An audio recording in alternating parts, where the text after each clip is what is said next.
Let me speak plainly at the beginning, because at 104 years old I have no interest in circling the truth. Every meal you eat is a metabolic vote for health or for disease, not a suggestion, not a gentle influence, a vote.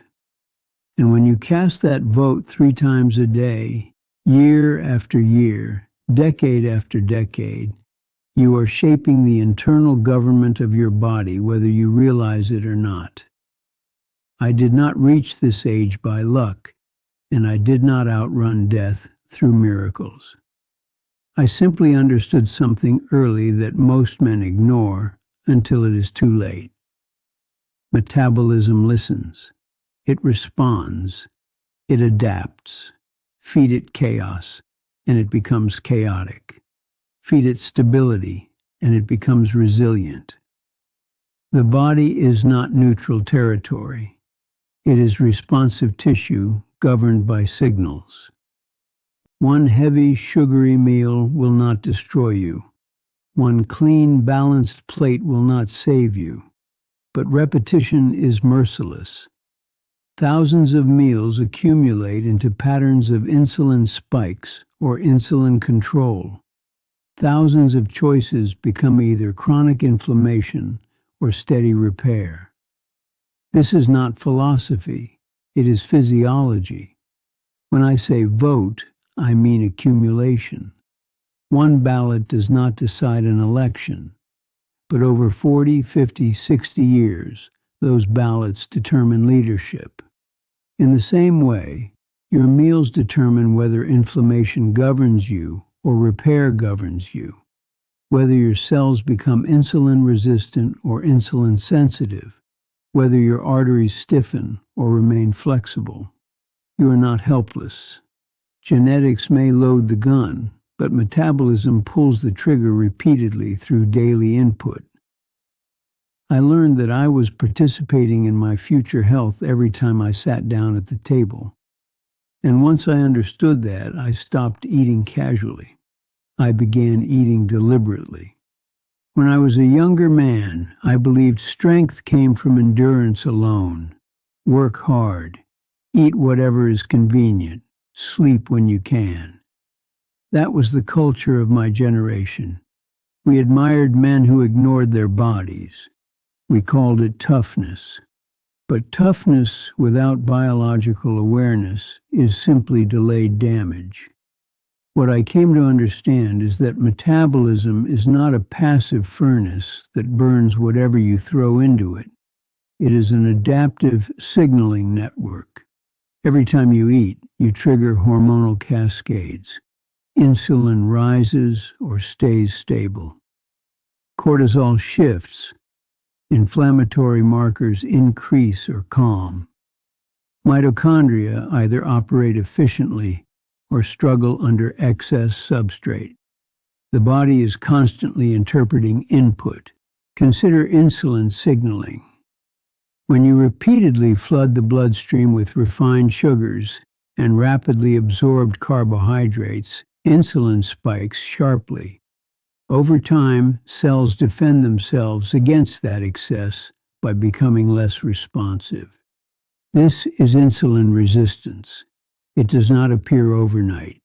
It is reinforced meal after meal, year after year. The tragedy is that most men do not feel insulin resistance forming.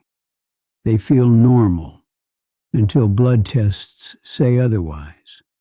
On the other hand, when meals emphasize fiber-rich vegetables, intact whole foods, balanced macronutrients, and moderate energy intake, insulin rises in a controlled manner. Cells remain sensitive. Glucose is managed efficiently. Energy is steady rather than erratic. That stability accumulates just as surely as instability does. Then there is inflammation. Chronic low-grade inflammation is the quiet architect of many diseases: cardiovascular disease, metabolic syndrome, neurodegeneration.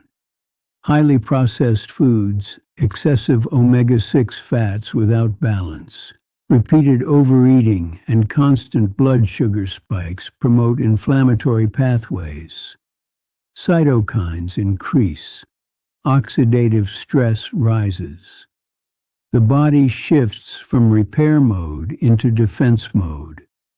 But anti-inflammatory eating patterns, abundant phytonutrients, diverse plant fibers, adequate omega-3 sources, moderate caloric intake, reduce inflammatory signaling.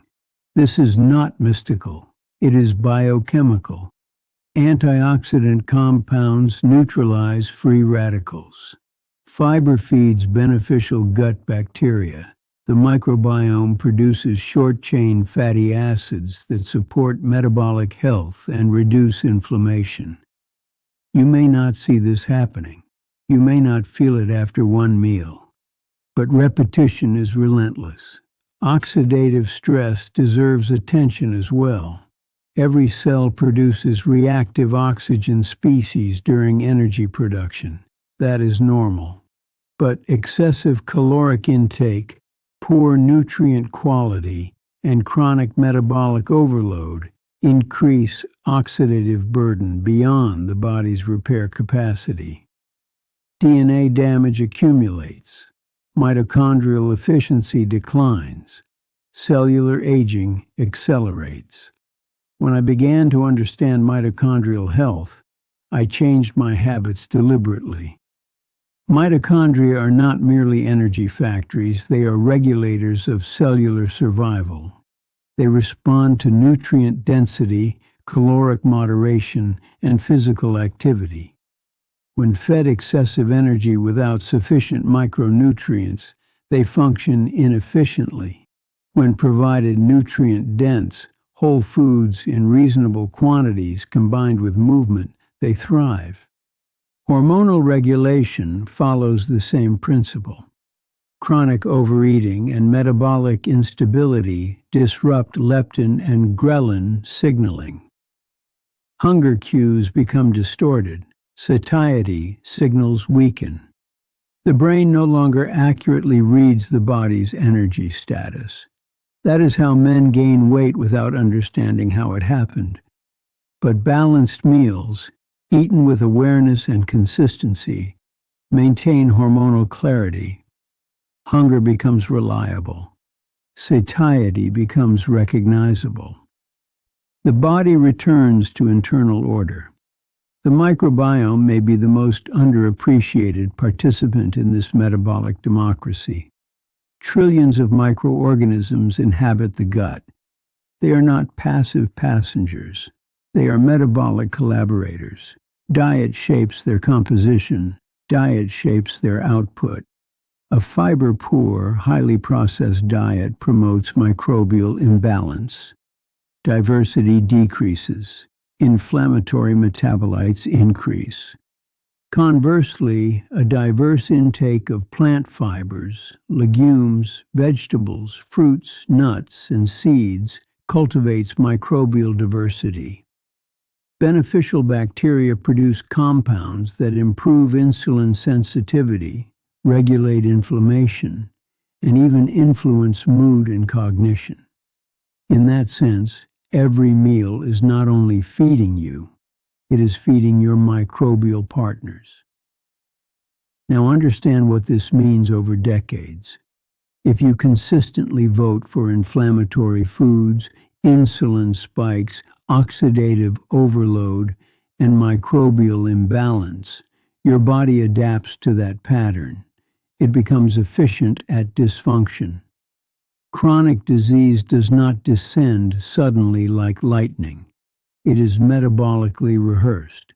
Likewise, if you consistently vote for stable blood sugar, anti-inflammatory compounds, nutrient density, and microbial diversity, your body rehearses resilience.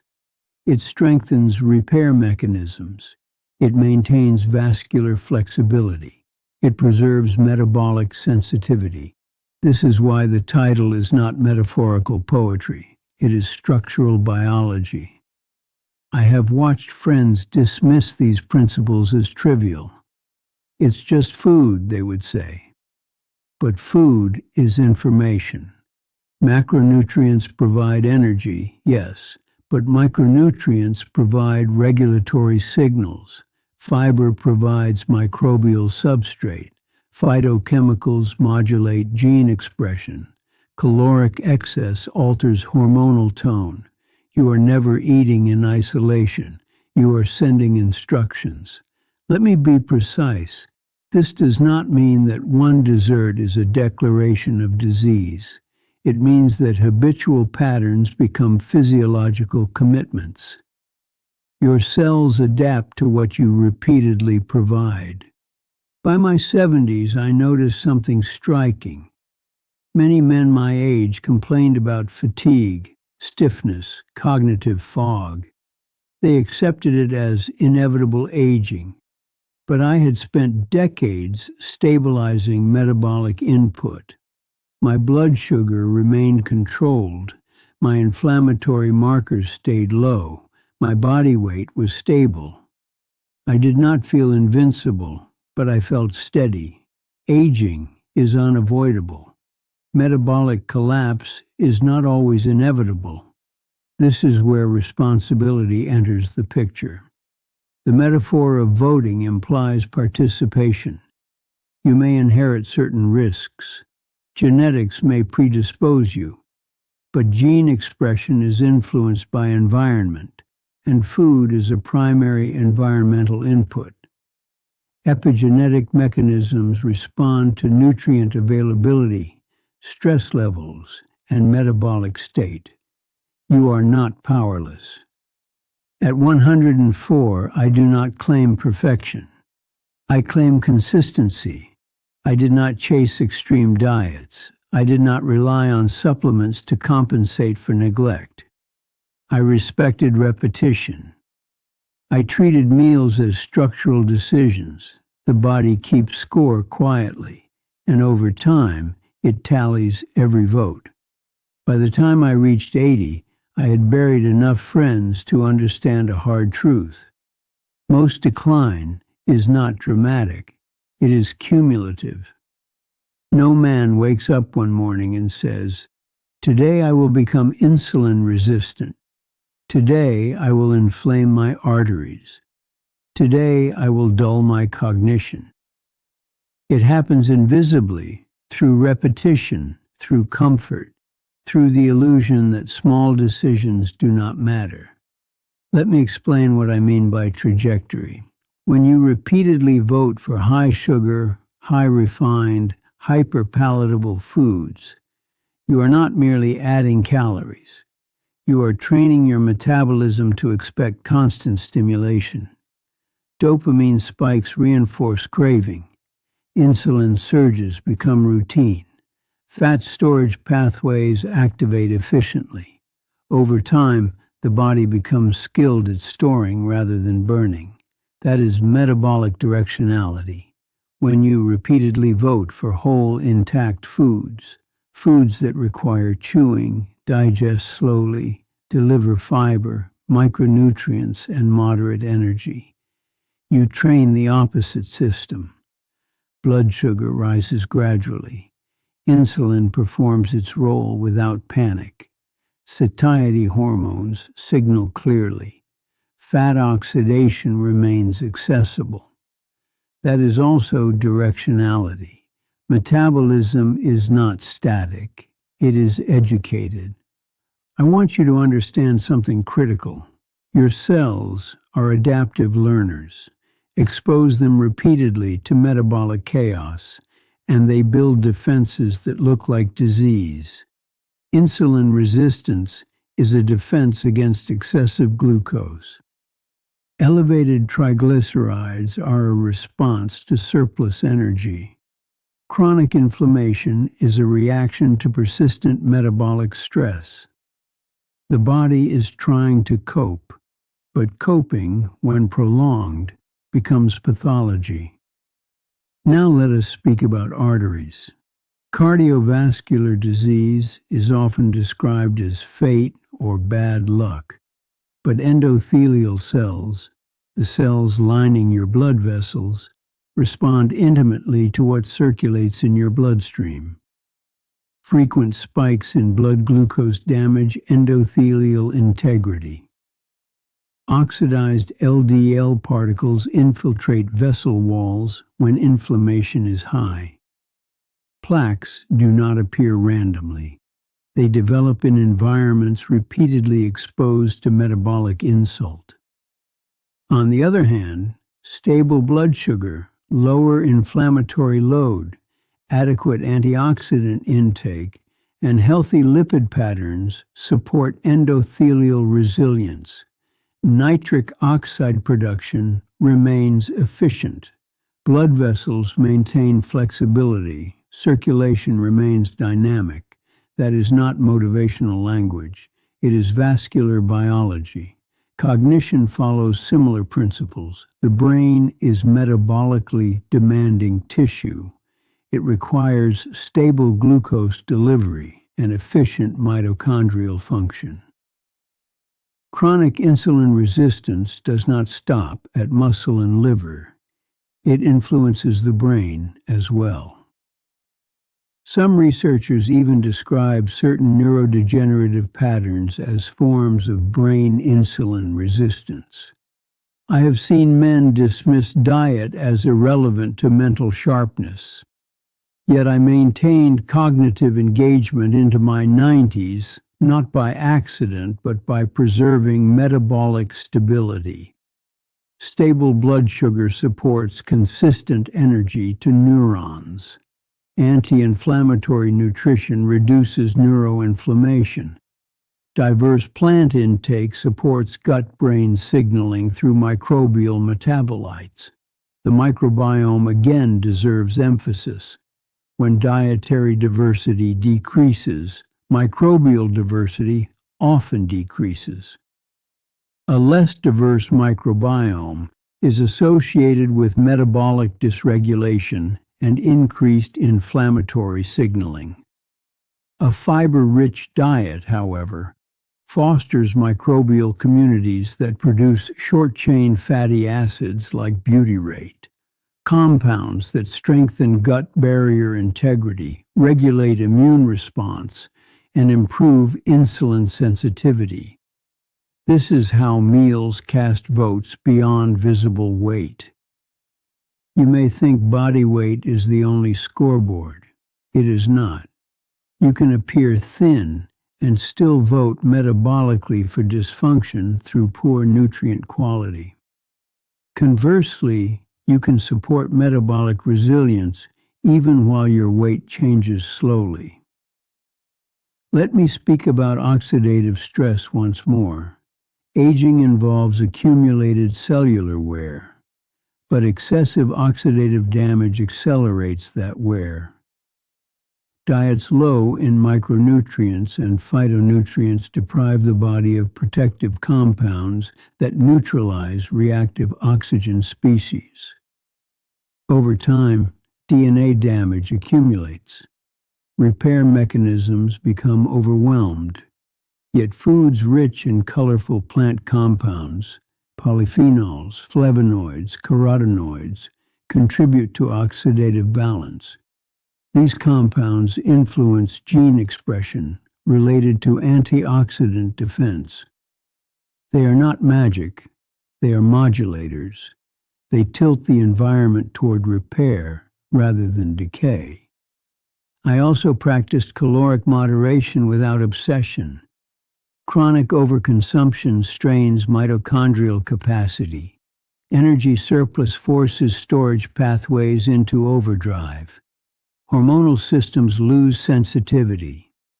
By maintaining consistent, moderate intake, I allowed my metabolism to operate without constant overload. This is not about deprivation. It is about signaling. Your metabolism does not measure pleasure. It measures biochemical input. It responds to frequency and magnitude. Eat in excess occasionally, and the system absorbs the event. Eat in excess daily, and the system reorganizes around that pattern. The binary framing, health versus disease, is not simplistic when understood correctly. It does not mean you are either perfectly healthy or catastrophically ill. It means each pattern shifts probability. You are nudging your biology toward resilience or toward fragility. Over 70 years of conscious eating, I learned to ask a simple question at every meal. What trajectory does this reinforce? Not is this tasty, not is this convenient, but what does this train my metabolism to expect? There's profound freedom in that question, because it reminds you that you are participating. You are not a victim of inevitability. Even if genetics predispose you toward certain risks, repeated supportive input can modify expression. Epigenetic regulation is influenced by nutrient status, inflammatory load, and metabolic stability. You are shaping gene expression indirectly through habit. I do not claim immunity from aging. My hair turned white, my skin thinned, my stride shortened. But my internal systems remained stable. My blood markers did not spiral. My cognition did not collapse. My cardiovascular function remained functional. That stability was earned through thousands of consistent votes. The tragedy is that most men underestimate time. They think consequences must be immediate to be real. But biology compounds quietly. 10 years of metabolic stress produce visible change. 30 years produce diagnosis. 50 years produce disability. Likewise, 10 years of stable input build resilience. 30 years build durability. 50 years build uncommon longevity. This is not dramatic heroism. It is disciplined repetition. And repetition, more than intensity, determines destiny in biology. At 104 years old, I do not stand before you as a miracle. I stand before you as a record of accumulated decisions. The truth is simpler than most men want it to be. Every meal is a metabolic vote, and over a lifetime, those votes are counted with precision. You cannot bribe your biology. You cannot negotiate with repeated inflammation. You cannot out-exercise chronic metabolic instability. The body keeps score quietly, patiently, without emotion. And when enough ballots are cast in one direction, it adapts accordingly. But this should not frighten you. It should empower you. Because the same mechanism that reinforces disease can reinforce health. The same insulin pathway that becomes resistant can remain sensitive. The same inflammatory system that becomes chronic can remain balanced. The same mitochondria that weaken under overload can remain efficient under stable, nutrient-dense input. You are not voting once. You are voting daily. I did not live long because of a single perfect year. I lived long because I respected repetition. I understood that small decisions, compounded over decades, sculpt physiology more reliably than dramatic interventions.